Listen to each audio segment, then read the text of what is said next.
Mazmur 91.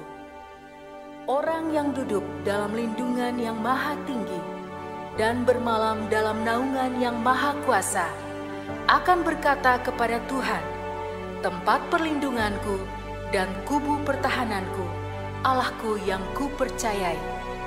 Sungguh, Dialah yang akan melepaskan engkau dari jerat penangkap burung, dari penyakit sampar yang busuk.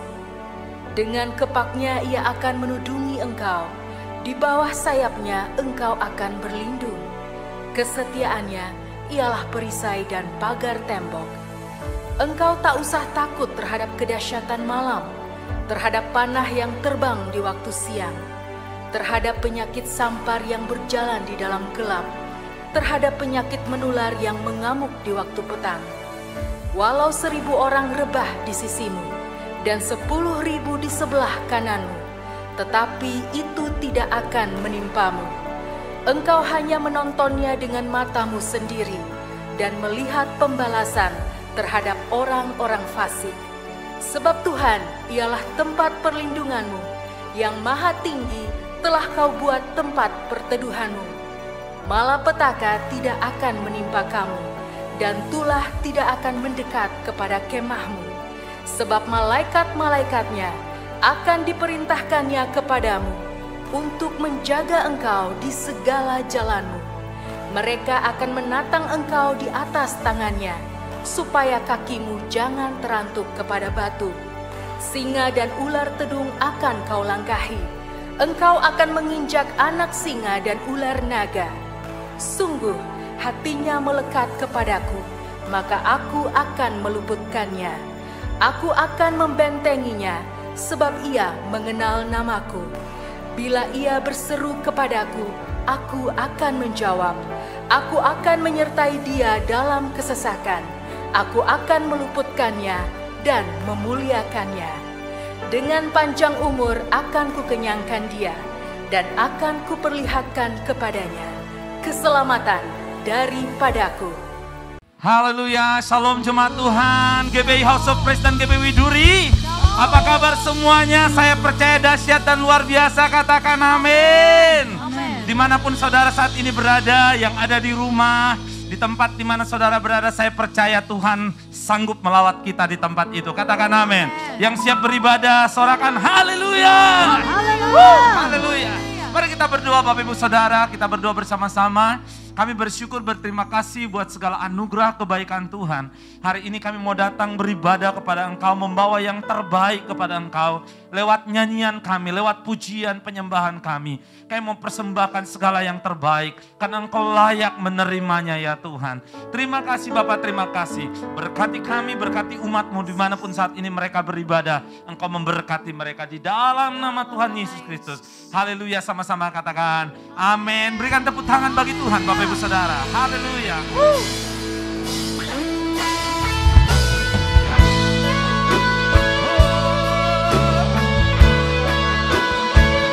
Kami datang kepadamu Tuhan.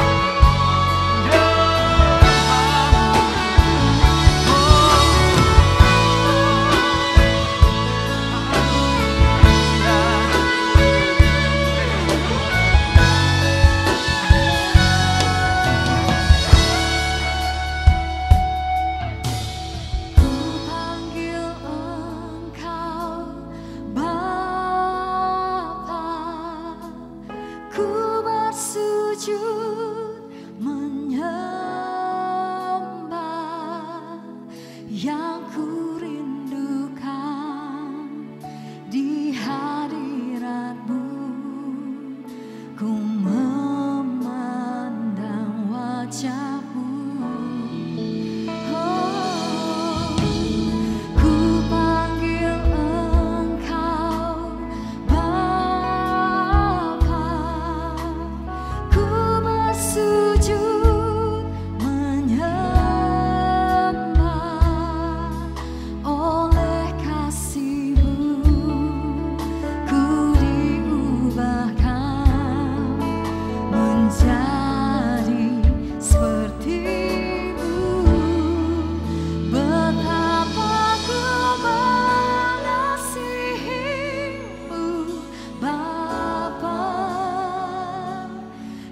bersama katakan angkat pujian ini. Ku panggil Engkau Bapa, ku bersujud menyembah, yang ku rindukan di hadirat-Mu. Ku memandang wajah-Mu, ku panggil Kau, ku panggil Engkau Bapa, ku bersujud menyembah. Oleh kasih-Mu ku diubahkan menjadi seperti-Mu. Betapa ku mengasihi-Mu Bapa, dengan senang hatiku. Kan selalu mengasihi-Mu Bapa, Kau segalanya bagi. Betapa ku mengasihi-Mu Bapa, dengan senang hatiku. Bukan selalu mengasihi-Mu Bapa, Kau segalanya bagi. Betapa ku mengasihi-Mu Bapa, dengan senang hatiku. Bukan selalu mengasihi-Mu Bapa, Kau segalanya bagiku.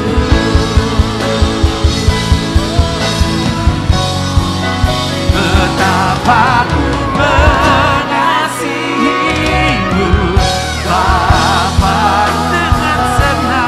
dengan senang hati.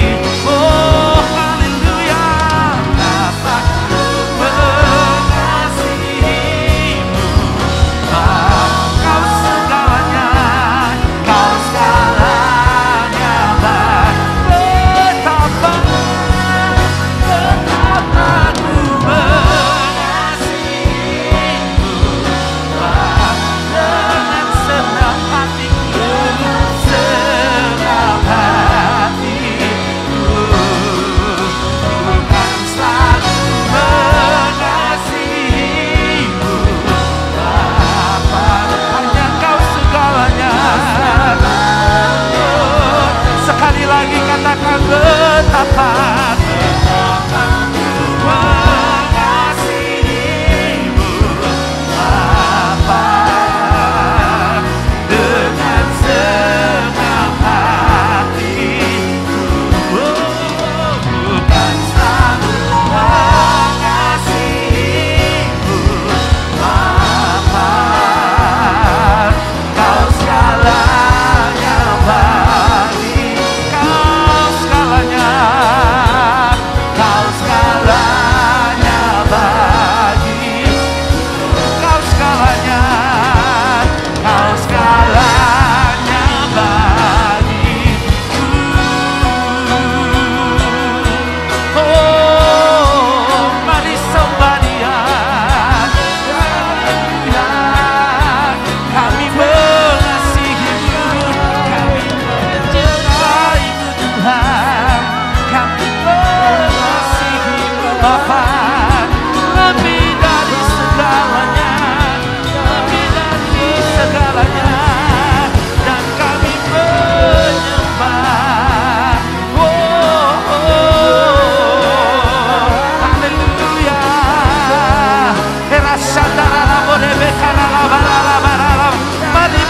penyembahan, sembah Tuhan,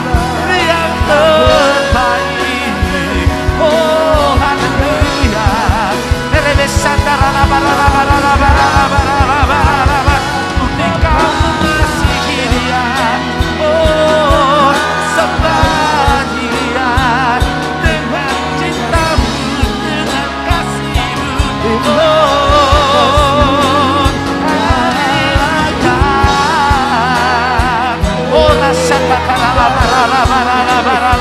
kami datang menyembah Engkau sebagai bukti cinta kami, sebagai bukti kasih kami.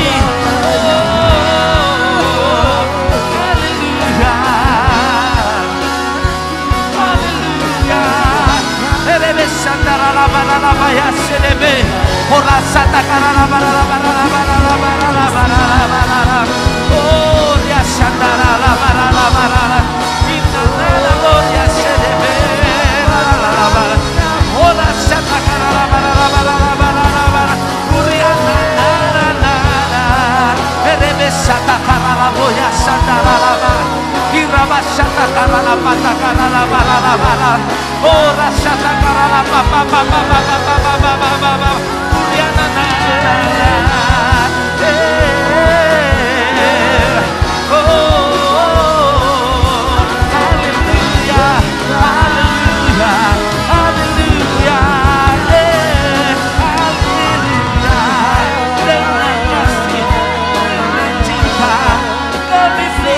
Baik kepadamu, kepadamu Tuhan. Oh, rasata karala papa papa papa papa papa. Oh, rasata karala barala barala barala barala. Ini rasata karala barala barala barala barala. Kuya darala barala barala barala barala barala. Ini rasata karala papa papa papa papa papa. Oh, ya sandara la bara la bara la bara la bara. Haleluya. Oh, ya sandara la bara la bara la bara la bara la bara la. Kuriana la la la la la la. Betapa ku mengasihimu, Bapa. Dengan segenap hatiku, ku kan selalu mengasihimu, Bapa.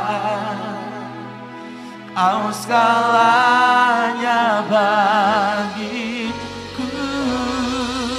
betapa ku mengasihimu,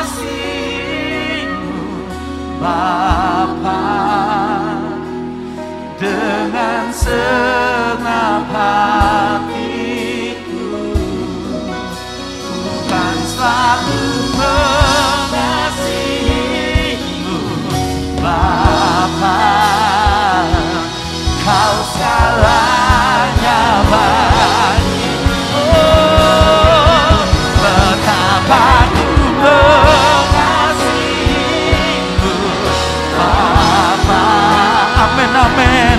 Dengan segenap hati, dengan segenap hati, kan selalu mengasihimu,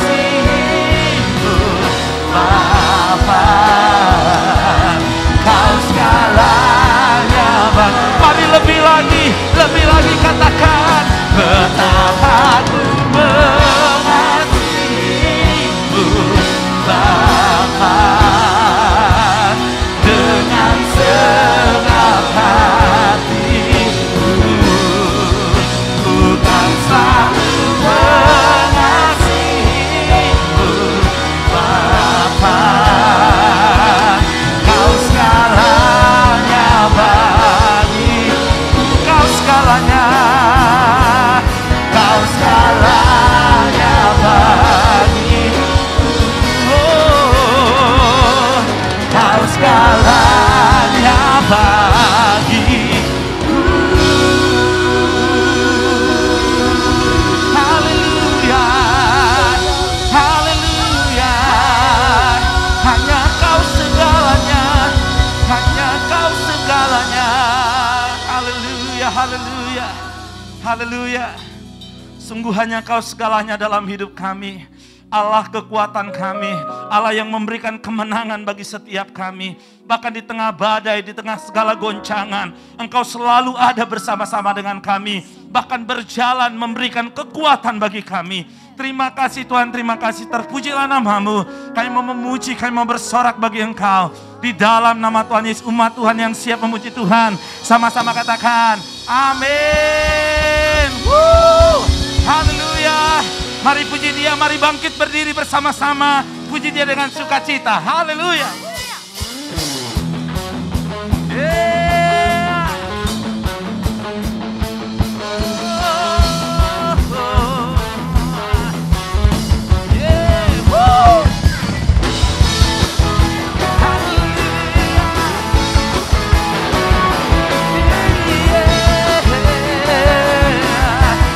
Ayo sama-sama dengan iman katakan, tak pernah ku ragu akan kesetiaan-Mu.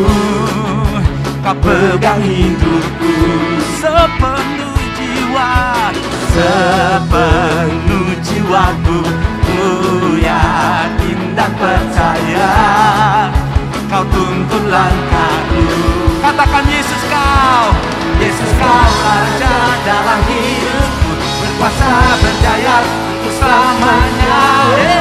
Hanya Kau Tuhan, sumber kekuatan, kuasa-Mu tercurah bagiku senantiasa. Dengan-Mu Tuhan, ayo berjalan dan berjalan dari kemuliaan sampai kemuliaan selamanya. Sorakan haleluya. Tak pernah ku ragu akan kesetiaan-Mu. Kau pegang hidupku sepenuh jiwaku, sepenuh jiwaku. Ku yakin dan percaya Kau tuntun langkahku. Yesus Kau Raja dalam hidupku, berkuasa berjaya untuk selamanya. Hanya Kau Tuhan, sumber kekuatan, kuasa-Mu tercurah bagiku senantiasa. Dengan-Mu Tuhan, bukan berjalan dari kemuliaan sampai kemuliaan selamanya. Ayo bertepuk tangan bersama-sama bagi Tuhan. Sebab hanya Dialah kekuatan kita, Dia kemenangan kita. Haleluya.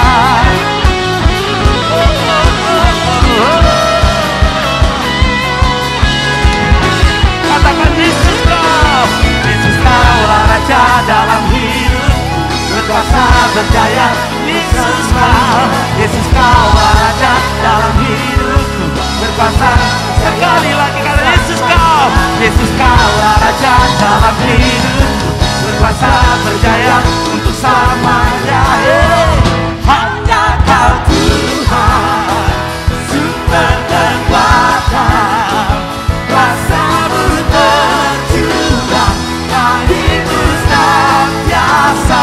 Dengan-Mu Tuhan, bukan berjalan dari kemuliaan sampai kemuliaan selamanya.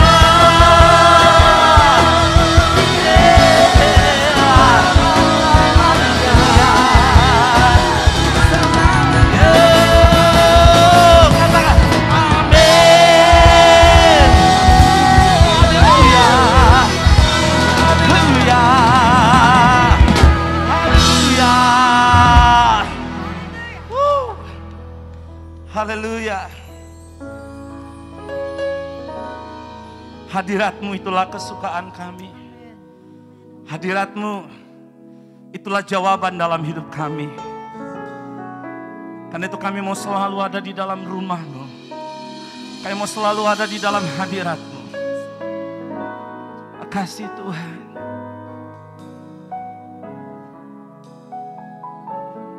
Kami mau menikmati Engkau lebih lagi.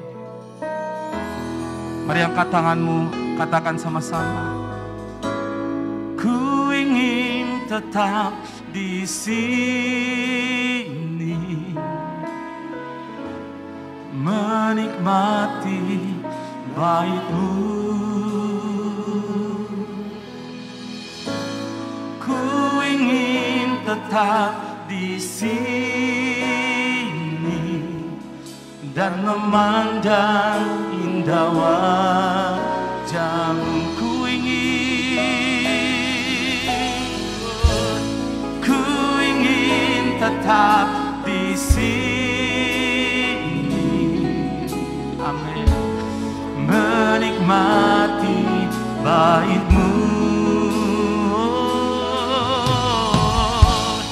Ku ingin tetap di sini dan memandang indah wajah-Mu. Biar sinar kemuliaan-Mu memenuhi kami. Sinar kemuliaan-Mu Bapa memenuhi sekelilingku. Ku rasakan hadirat-Mu, Kau tenggelamkan jiwaku. Ku ingin tetap tinggal bersama-Mu. Ku ingin tetap di sini,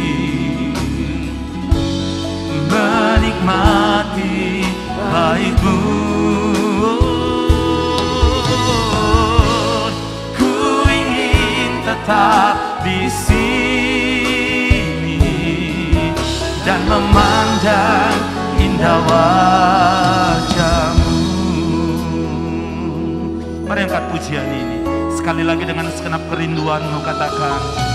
Sinar kemuliaan-Mu Bapa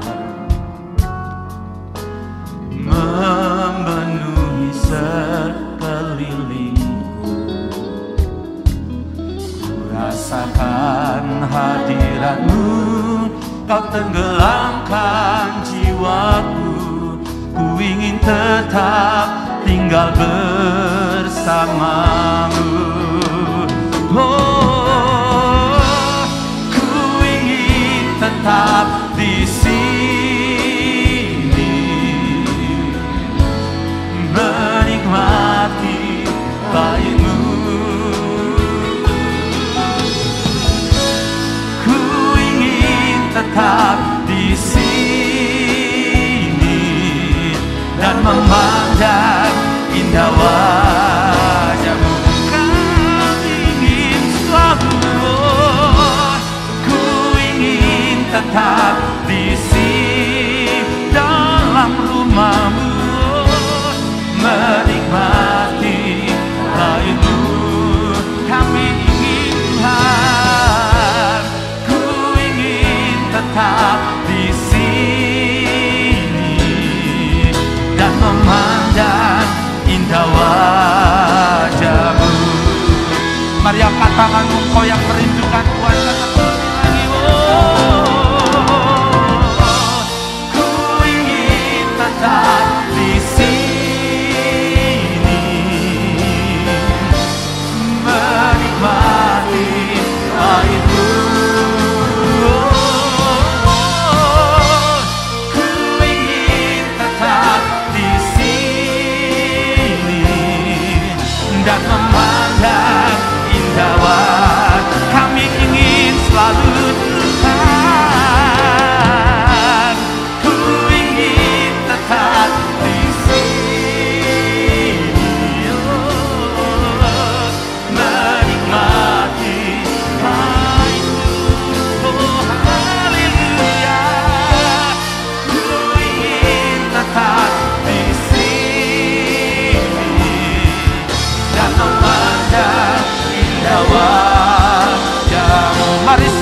haleluya.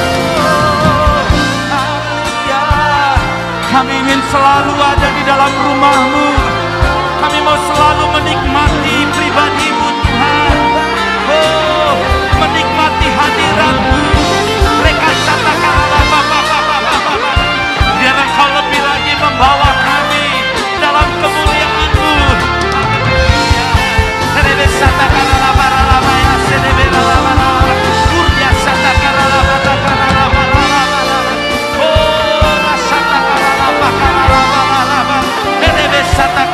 Dimanapun saat ini kami berada, bawa kami lebih lagi dalam hadirat-Mu. Oh, rasakanlah Bapa, biar Engkau melawat setiap kami, umat-Mu, mereka yang membutuhkan pertolongan, mereka yang membutuhkan jawaban, semua ada dalam hadirat-Mu Tuhan.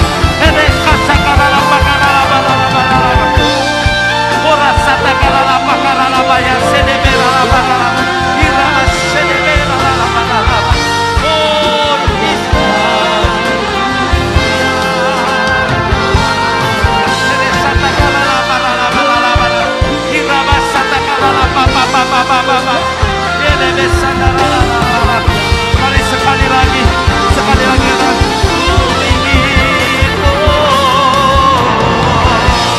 ku ingin tetap di sini,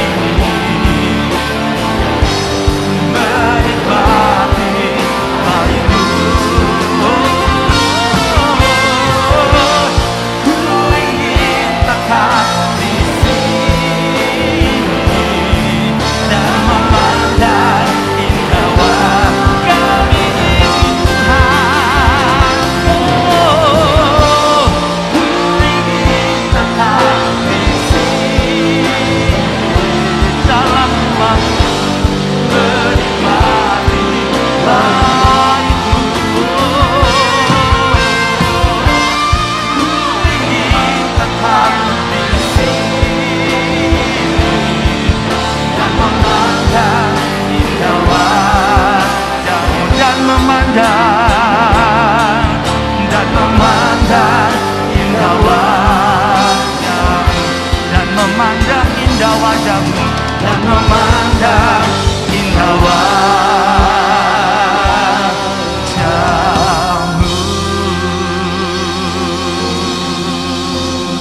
Haleluya.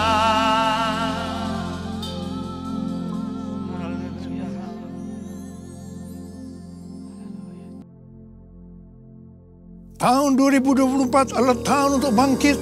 Jadi teranglah. The year to arise and shine.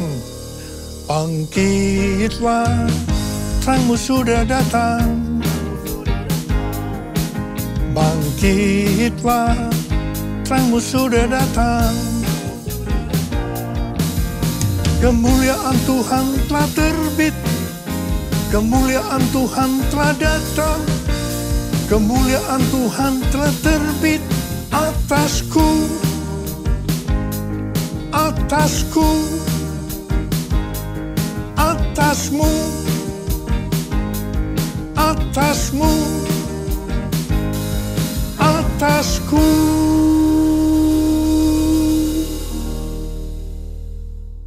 Menjadi terang itu artinya konsisten. Tidak kadang-kadang terang atau kadang-kadang gelap, tetapi harus terus-menerus menjadi terang. Karena itu seperti yang dituliskan dalam Imamat 6 ayat 12 dan 13, bahwa api di atas mezbah harus dijaga tetap menyala. Jangan sampai padam. Api yang dijaga supaya tidak padam adalah yang pertama, api Roh Kudus. Yang kedua, api kasih.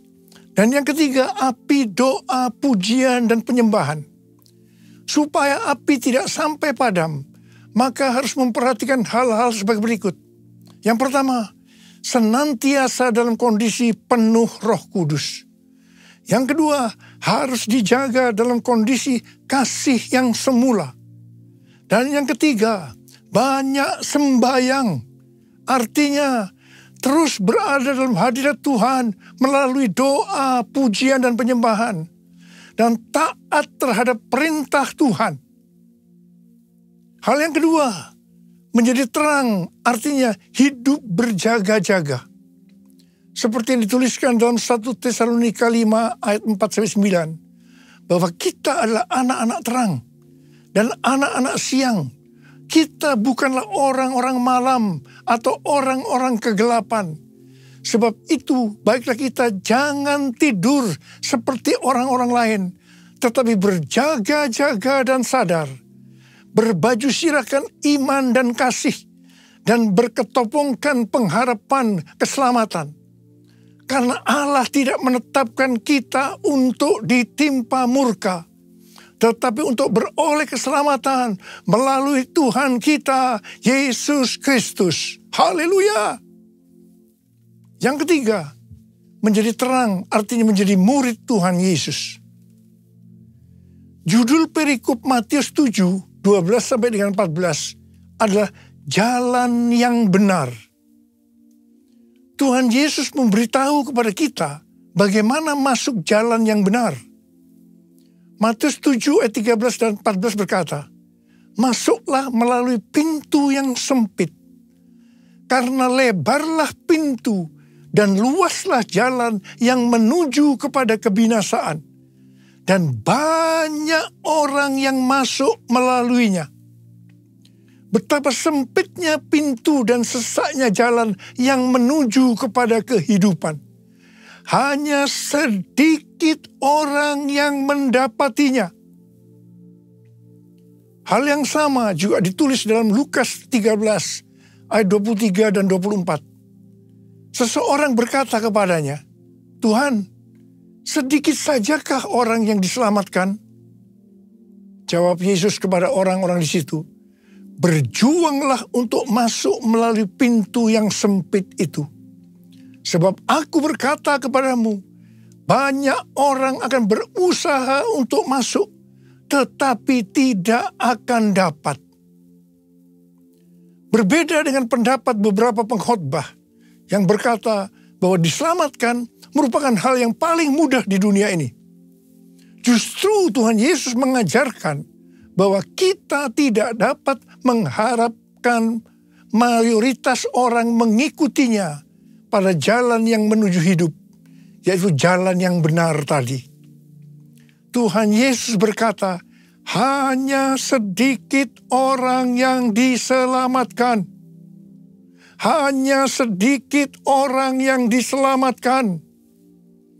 Yang diselamatkan hanya orang-orang yang masuk melalui pintu pertobatan sejati dan menyangkal diri untuk mengikut Yesus serta benar-benar berusaha untuk mentaati perintahnya dan sungguh-sungguh mencari kerajaan Allah dan kebenarannya, serta bertahan sampai akhir dalam iman, kesucian, dan kasih sejati. Tuhan Yesus berkata bahwa kita harus berjuang untuk masuk melalui pintu yang sempit itu.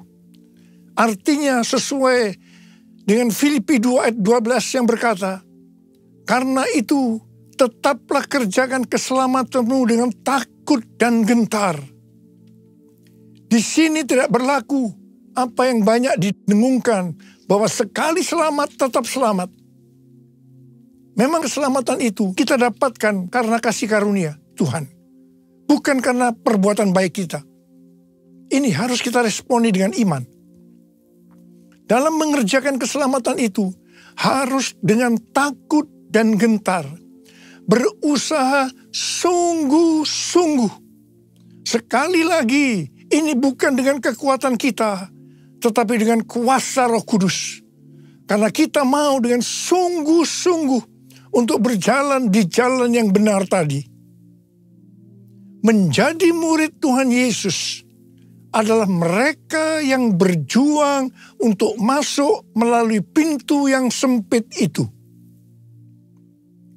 Tugas utama kita sebagai orang percaya adalah menyelesaikan amanat agung yang menjadikan semua bangsa sebagai murid Tuhan Yesus.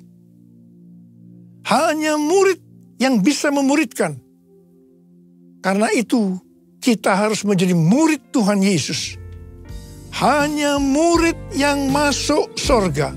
Sekali lagi saya mau katakan, hanya murid yang masuk surga. Jesus, I believe in you.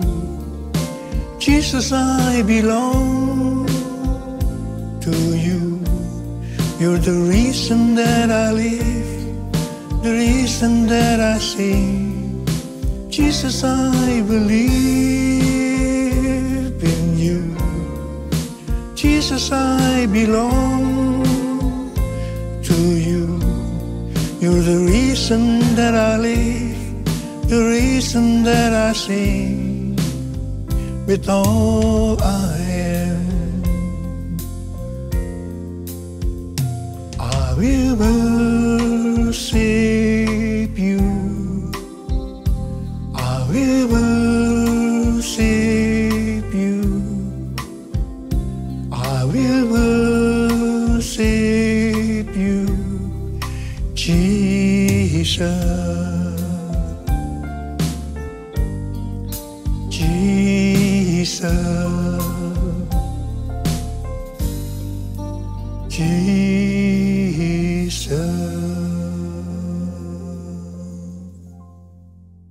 Menurut penelitian dari Barna Group pada tahun 2020 tentang anak-anak muda Kristen yang berusia 18 sampai dengan 35 tahun di Indonesia dan dunia, maka didapatkan data sebagai berikut.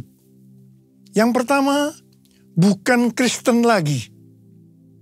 Di Indonesia 2%, dunia 21%. Yang kedua, Kristen tapi tidak ke gereja.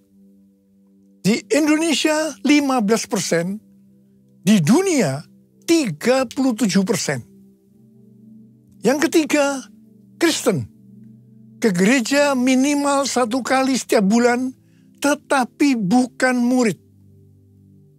Di Indonesia 64%, dunia 30%. Yang keempat, Kristen, murid yang tangguh, yang memenuhi 4 kriteria sebagai berikut. Yang pertama, rutin ke gereja dan memiliki komunitas di luar ibadah.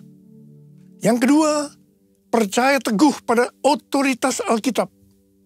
Yang ketiga, komitmen kepada Yesus secara pribadi, mengakui kematian dan kebangkitannya. Dan yang keempat, rindu imannya berdampak pada perkataan dan perbuatan. Itu di Indonesia 20%. Dan di dunia hanya 13%. Kalau melihat data-data ini, maka sebenarnya ini menjelaskan perumpamaan Tuhan Yesus tentang seorang penabur. Jadi waktu penabur itu menabur benih yang berbicara tentang firman Tuhan, maka ada 4 hal yang terjadi. Yang pertama, benih jatuh di pinggir jalan, lalu datanglah burung dan memakannya sampai habis. Ini berbicara tentang seseorang yang mendengar firman Tuhan, tetapi tidak mengerti. Maka datanglah iblis dan merampas yang ditebarkan dalam hati orang itu. Jadi, yang tadinya orang Kristen, lalu bukan orang Kristen lagi. Dia sudah tidak ke gereja lagi. Yang kedua, benih yang jatuh di tanah yang berbatu-batu, yang tidak banyak tanahnya. Benih itu tumbuh tetapi tidak berakar. Waktu matahari bersinar, maka tanaman itu layu dan menjadi kering. Ini berbicara tentang orang yang mendengar firman dan menerimanya dengan gembira, namun tidak berakar dan tahan sebentar saja. Apabila datang penindasan atau penganiayaan karena firman itu, orang itu pun segera murtad. Ini yang disebutkan Kristen, tapi tidak ke gereja lagi. Hati-hati, orang seperti ini bisa murtad. Yang ketiga, benih jatuh di tengah semak duri. Lalu makin besarlah semak itu dan menghimpitnya sampai mati. Ini berbicara tentang orang yang mendengar firman, lalu kekhawatiran dunia, tipu daya kekayaan, dan kenikmatan hidup menghimpit firman itu, sehingga tidak berbuah. Orang seperti ini ada di gereja, tetapi bukan seorang murid. Benih yang jatuh di tanah yang subur, ini yang keempat. Artinya, orang yang mendengar firman dan mengerti, karena itu ia berbuah. Ada yang 100 kali lipat, 60 kali lipat, 30 kali lipat.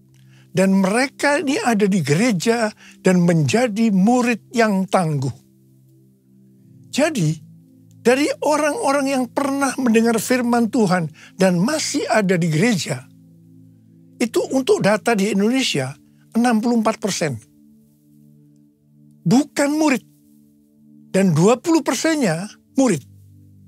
Sedangkan data untuk dunia, 30%-nya bukan murid dan hanya 13%-nya murid. Data ini bukan hanya penting untuk diperhatikan, tetapi juga sesuatu yang genting. Di sini Tuhan Yesus mengingatkan yang menyebabkan seseorang tidak menjadi murid karena tidak berbuah. Mengapa? Yang pertama, karena kekhawatiran dunia. Yang kedua, tipu daya kekayaan. Yang ketiga, kenikmatan hidup. Semua ini adalah tipu daya si iblis. Sekali lagi saya mau katakan bahwa kita harus menjadi murid. Sebab hanya murid yang masuk surga. Saya mau katakan tidak mudah untuk menjadi murid Tuhan Yesus. Sekali lagi saya mau katakan tidak mudah untuk menjadi murid Tuhan Yesus. Kita akan melihat apa syarat menjadi murid Tuhan Yesus menurut Tuhan Yesus. Yang pertama, Lukas 14 ayat 26 berkata, "Jikalau seseorang datang kepadaku dan ia tidak membenci ayahnya, ibunya, istrinya, anak-anaknya, saudara-saudaranya, laki-laki atau perempuan, bahkan nyawanya sendiri, ia tidak dapat menjadi muridku." Menurut Alkitab penuntun hidup berkelimpahan, membenci di sini berarti kurang mengasihi. Jadi kita harus kurang mengasihi siapa saja termasuk nyawa kita dibandingkan kita mengasihi Tuhan Yesus. Jadi nomor satu, kita harus mengasihi Tuhan Yesus. Yang lain-lainnya nomor dua dan seterusnya. Tidak mudah. Ada harga yang mahal yang harus kita bayar.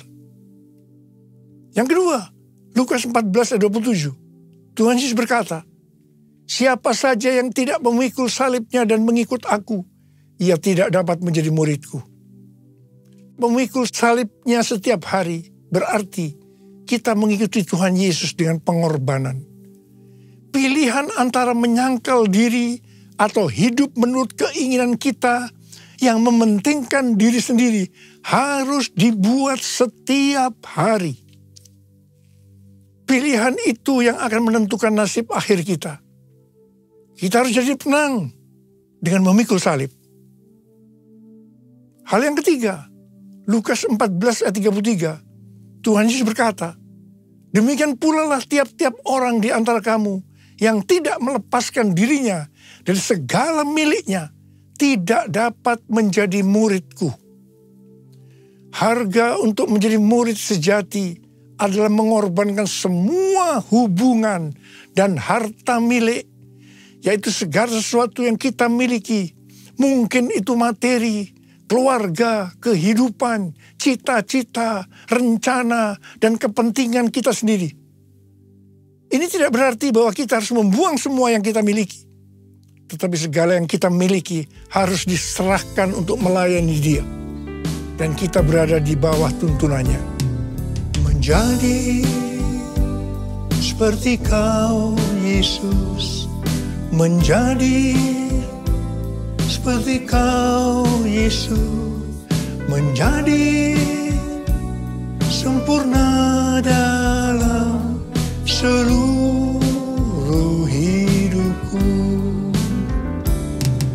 Menjadi seperti Kau, Yesus.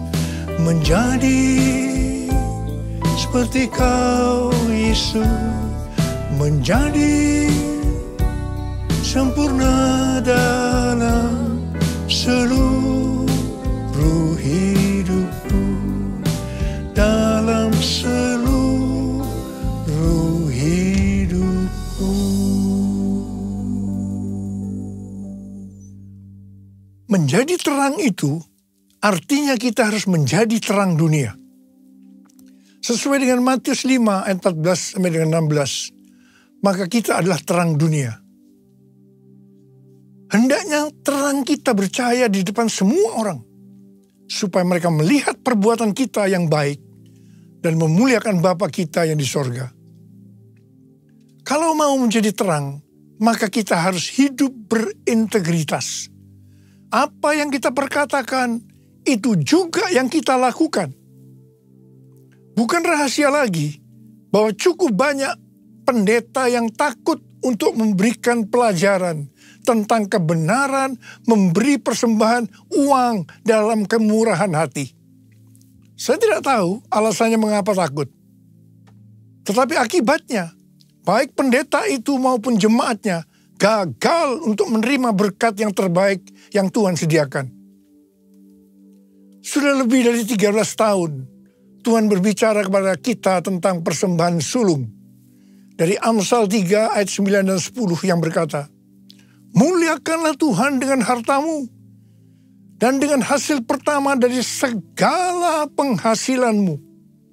Maka lumbung-lumbungmu akan diisi penuh sampai melimpah-limpah. Dan bejana pemerahanmu akan meluap dengan air buah anggurnya. Sesuai dengan referensi dari catatan Amsal 3 ayat 9 dan 10 dari The Apologetic Study Bible. Dan catatan Alkitab Penuntun Hidup Berkelimpahan dari Life Application Study Bible, yaitu versi Injili. Maka yang dimaksudkan dengan persembahan sulung adalah hasil pertama yang merupakan hasil terbaik secara kualitas maupun kuantitas. Hasil pertama dari penghasilan atau gaji kita, bukan sisa-sisa. Persembahan sulung untuk tahun 2024 adalah seluruh penghasilan yang didapatkan pada bulan Januari 2024 yang diberikan pada bulan Februari 2024. Dalam Markus 12 ayat 41 sampai dengan 44, Tuhan Yesus sendiri yang menyinggung tentang memberikan persembahan dari seluruh penghasilan seorang janda miskin. Pada suatu kali, Yesus duduk menghadapi peti persembahan dan memperhatikan bagaimana orang memasukkan uang ke dalam peti itu. Banyak orang kaya memasukkan dalam jumlah yang besar. Lalu datanglah seorang janda yang miskin dan ia memasukkan 2 uang tembaga, yaitu uang receh terkecil. Yesus memanggil murid-muridnya dan berkata kepada mereka, sesungguhnya aku berkata kepadamu, janda miskin ini memberi lebih banyak daripada semua orang yang memasukkan uang ke dalam peti persembahan. Sebab mereka semua memberi dari kelimpahannya. Tetapi janda ini memberi dari kekurangannya. Semua yang dimilikinya, yaitu seluruh nafkahnya. Di sini Tuhan Yesus tidak melihat besarnya jumlah persembahan. Tetapi berapa persen dari penghasilannya yang dipersembahkan. Meskipun jumlah persembahan janda miskin ini relatif kecil dibandingkan orang kaya tadi. Tetapi Tuhan Yesus berkata bahwa janda miskin ini memberikan lebih banyak dibandingkan semua orang kaya tadi. Mengapa? Karena persembahan yang diberikan janda miskin itu adalah seluruh nafkahnya, yaitu seluruh yang dia miliki. Persembahan sulung merupakan tolok ukur yang valid untuk menguji apakah kita memberi dalam kemurahan hati. Persembahan sulung diberikan dengan kerelaan hati dan ucapan syukur, bukan karena paksaan. Sekali lagi saya mau katakan, bukan karena paksaan. Amsal 11 ayat 24 dan 25 berkata, ada yang gemar memberi, tetapi bertambah kaya. Ada yang menghemat secara berlebihan, namun selalu berkekurangan.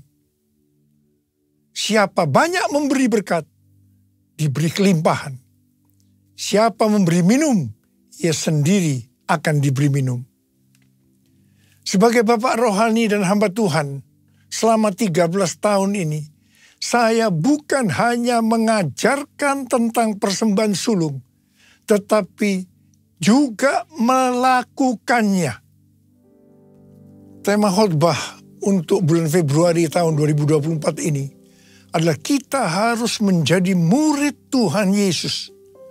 Ada berapa banyak di antara saudara yang berkata, Tuhan, saya mau menjadi murid Tuhan Yesus. Saya mau menjadi murid-Mu ya Tuhan Yesus. Angkat tangan. Katakan bersama saya. Ini aku Tuhan, utuslah aku, sampai generasiku diselamatkan. Ini aku Tuhan, utuslah aku, sampai generasiku diselamatkan. Sampai generasiku diselamatkan. Sekali lagi katakan. Sampai generasiku diselamatkan. Mari kita angkat tangan kita.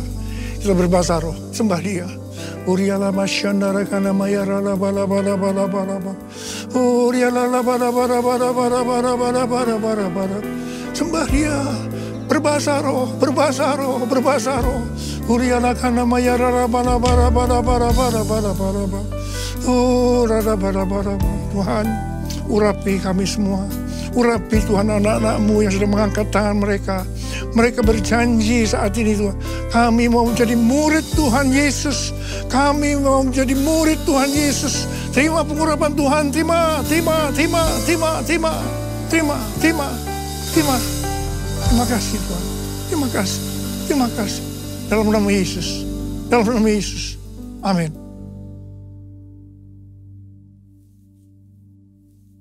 Kita akan masuk dalam perjamuan kudus. Kita akan mengingat ayat ini. Sebab setiap kali kamu makan roti ini dan minum cawan ini, kamu memberitakan kematian Tuhan sampai Ia datang. Perjamuan kudus adalah perjamuan Tuhan Yesus sendiri. Setiap kali kita masuk dalam perjamuan kudus, Tuhan selalu berkata kepada kita, biarlah ini menjadi peringatan akan aku. Karena itu mari arahkan hati kita kepada kebaikan Tuhan. Kita akan mengingat kebaikan Tuhan. Supaya kita lebih mengasihi Tuhan Yesus. Supaya kita lebih mengasihi satu dengan yang lain. Mari tundukkan kepala. Bapa, siapakah kami sebelum kami mengenal Engkau? Kami semua orang berdosa. Upah dosa adalah maut, mati. Tapi Engkau yang tidak berdosa telah dijadikan dosa oleh karena kami. Engkau harus turun dari sorga mulia, mati ganti kami dengan penderitaan yang luar biasa. Sungguh kalau kami pikirkan betapa baiknya Engkau ya Aba. Engkau jadikan kami sebagai anak-anak-Mu. Engkau berkati, Engkau tuntun, Engkau bela, Engkau lindungi, Engkau sembuhkan hamba-Mu. Dan Engkau juga tegur kalau kami salah. Tuhan terima kasih, itu Engkau ya Aba. Itu Engkau ya Aba. Tuhan akan memberkati kita melalui perjamuan kudus. Tapi Tuhan mau kita makan dan minum dengan cara yang benar. Karena itu masing-masing berdoa. Introspeksi. Lihat keadaan dirimu masing-masing. Jangan menyimpan dosa. Kalau ada dosa langsung minta ampun sama Tuhan. Minta ampun. Supaya diberkati. Supaya diberkati. Ampuni saya Tuhan. Ampuni. Ampuni ya Bapa. Kau melihat anak-anak-Mu sedang meminta ampun padamu. Maka layakkan kami untuk masuk dalam perjamuan kudus ini, Abah. Terima kasih. Kami akan masuk dalam perjamuan kudus dengan hati yang penuh ucapan syukur. Dalam nama Yesus kami berdoa. Amin. Mari. Angkat roti di tangan kanan kita tinggi-tinggi. Sebab apa yang telah kuteruskan kepadamu, telah aku terima dari Tuhan. Yaitu bahwa Tuhan Yesus pada malam waktu Ia diserahkan mengambil roti. Dan sesudah itu Ia mengucap syukur atasnya. Yang memecah-mecahkannya dan berkata, inilah tubuhku yang diserahkan bagi kamu. Perbuatlah ini menjadi peringatan akan aku. Saudara dikasih Tuhan, bukankah roti yang kita pecah-pecahkan ini adalah persekutuan kita dengan tubuh Kristus? Mari kita makan dalam nama Yesus.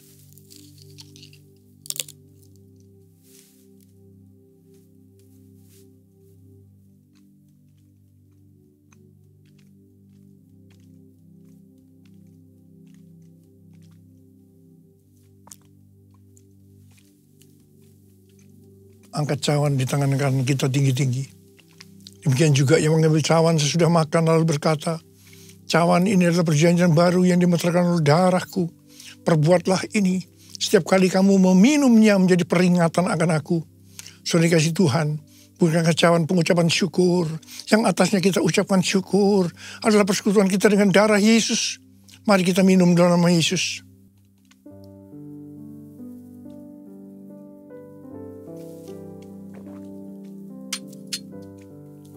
Angkat tangan kita di hadapan Tuhan. Ucapkan syukur dan terima kasih dengan suara. Jangan diam. Tuhan, terima kasih Tuhan.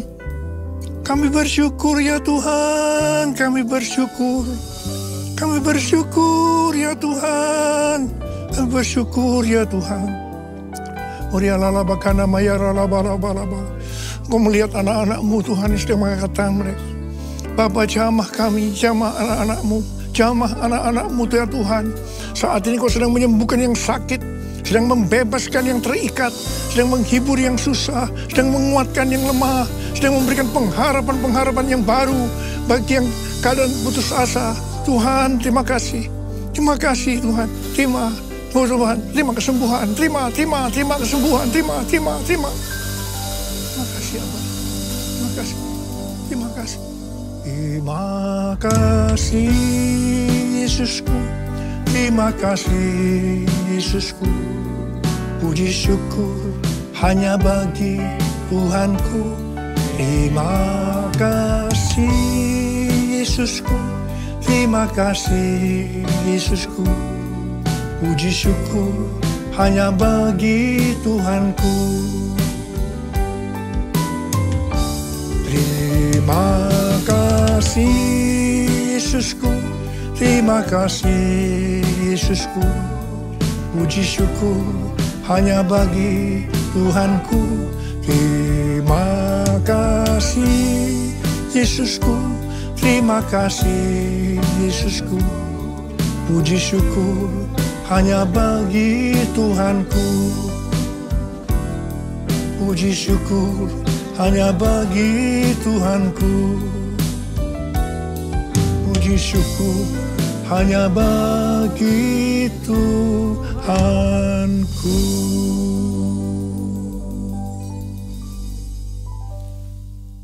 Terimalah berkat Tuhan. Kasih karunia yang berlimpah-limpah daripada Allah Bapa di dalam Anak yang tunggal Yesus Kristus. Persekutuan yang manis dengan Roh Kudus menyertai kita semua mulai hari ini. Sampai Tuhan Yesus datang menjemput kita di awan-awan dan bahkan sampai selama-lamanya.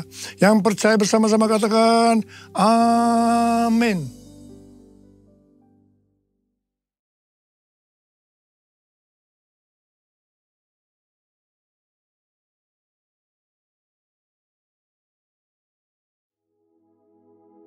Shalom semua.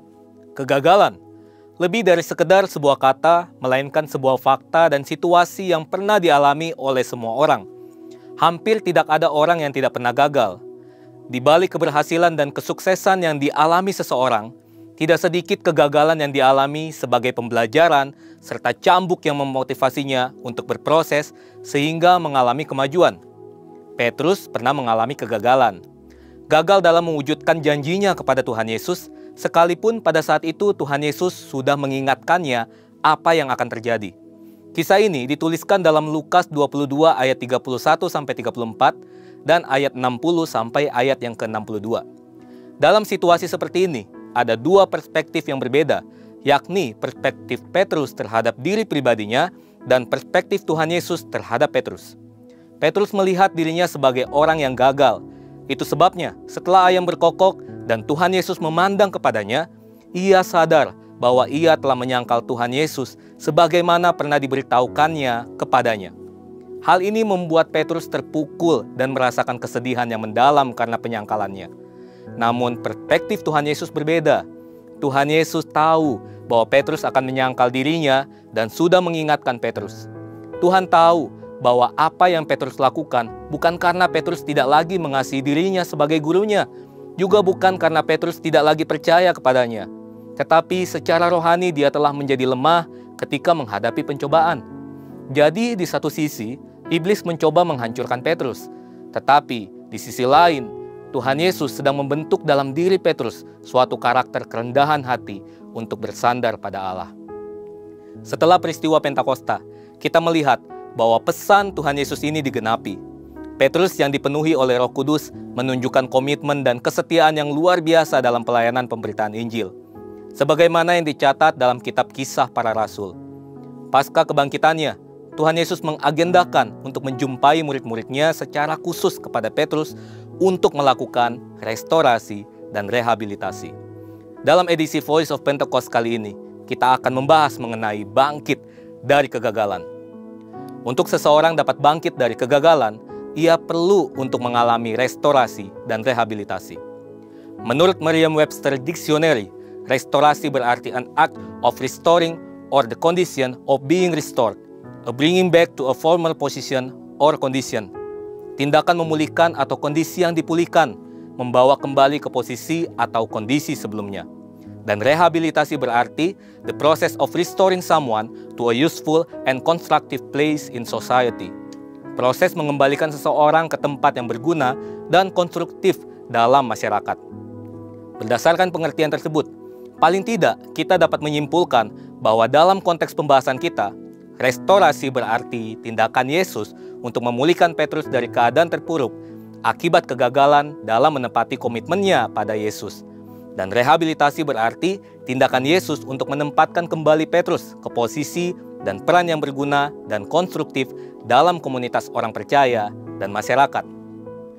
Restorasi dan rehabilitasi terhadap Petrus dilakukan Tuhan Yesus dengan cara yang luar biasa.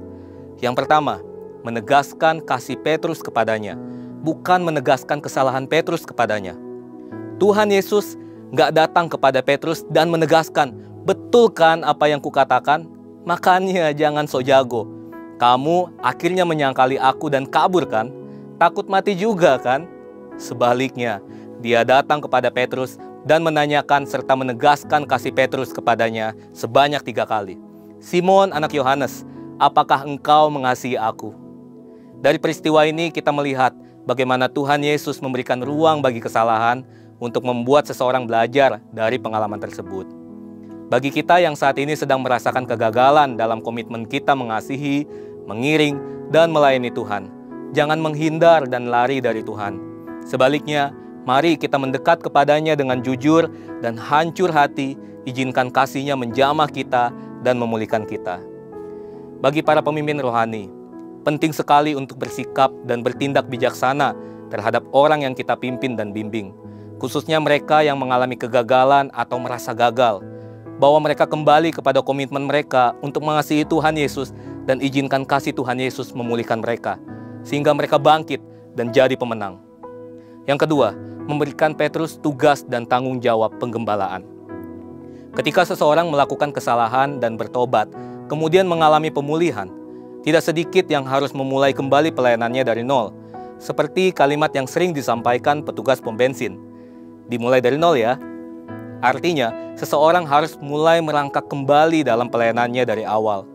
Hal itu terjadi karena semua jabatan dan tanggung jawabnya dilucuti saat dia melakukan pelanggaran. Tuhan Yesus memiliki pendekatan yang berbeda.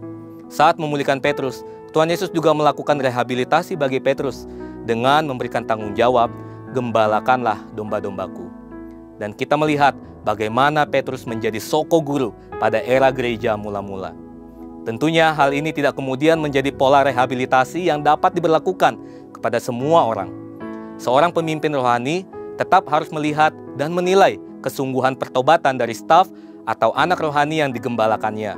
Dengan demikian, proses rehabilitasi terjadi kepada orang yang tepat, pada saat yang tepat, dan posisi yang tepat. Sebagai pribadi yang telah ditebus oleh Tuhan Yesus, mungkin kita juga pernah bahkan sering gagal dalam memenuhi komitmen kita untuk setia kepada Dia. Hal ini mungkin terjadi karena kita cenderung menggunakan kekuatan sendiri dalam mempertahankan komitmen tersebut. Oleh karena itu, agar kita tidak terjebak dalam kegagalan terus-menerus, marilah kita bersandar pada kekuatan, pengurapan, serta penyertaan Roh Kudus. Apabila suatu saat kita harus mengalami kegagalan, janganlah kita cepat berputus asa, tetapi perbaharuilah komitmen kita itu dengan tetap bersandar dan mengandalkan kekuatan Roh Kudus. Tuhan Yesus, baik secara langsung maupun melalui pemimpin rohani yang Dia tempatkan di atas kita, akan merestorasi dan merehabilitasi kita untuk bangkit dan jadi pemenang. Saudara, untuk penjelasan lebih lengkap dari tim teologi kami, silakan buka link yang ada di atas atau scan QR Code yang tersedia. Tuhan Yesus memberkati.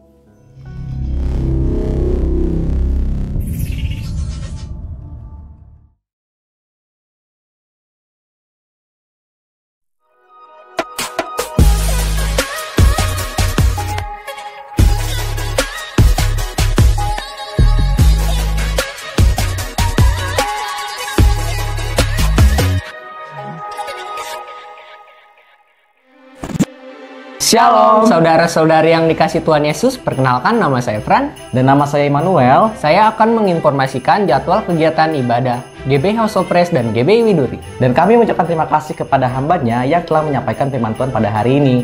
Kiranya Tuhan Yesus memberkati berlimpah-limpah.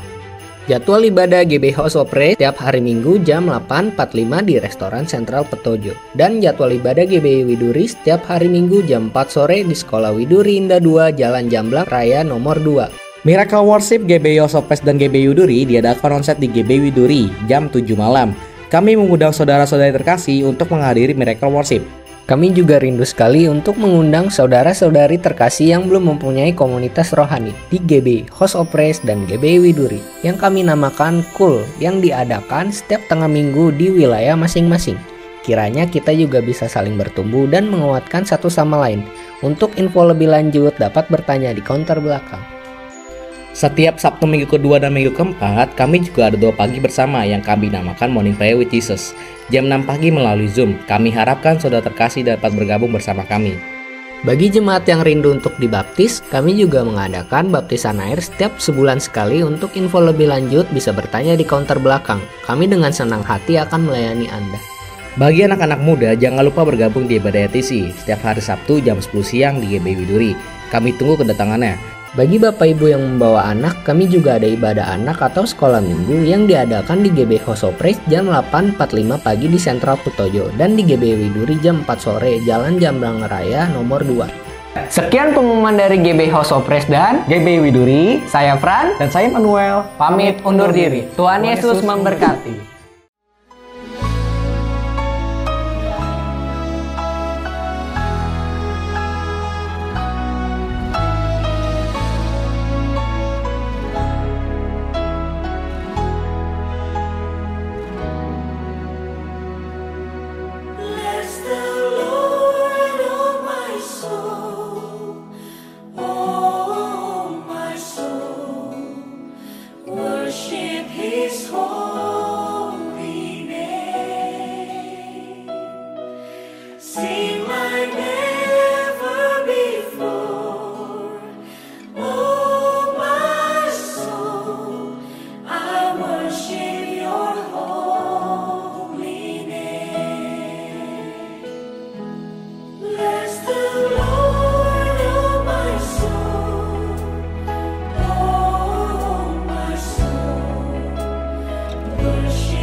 Terimalah berkat yang berlimpah-limpah dari Allah Bapa di surga, di dalam anaknya Tuhan Yesus Kristus, kasih sayang, penghiburan, kedamaian dari Roh Kudus, menyertai Bapak Ibu Saudara sekalian hari ini sampai selama-lamanya. Kita yang percaya dan terima berkat Tuhan sama-sama katakan, amin.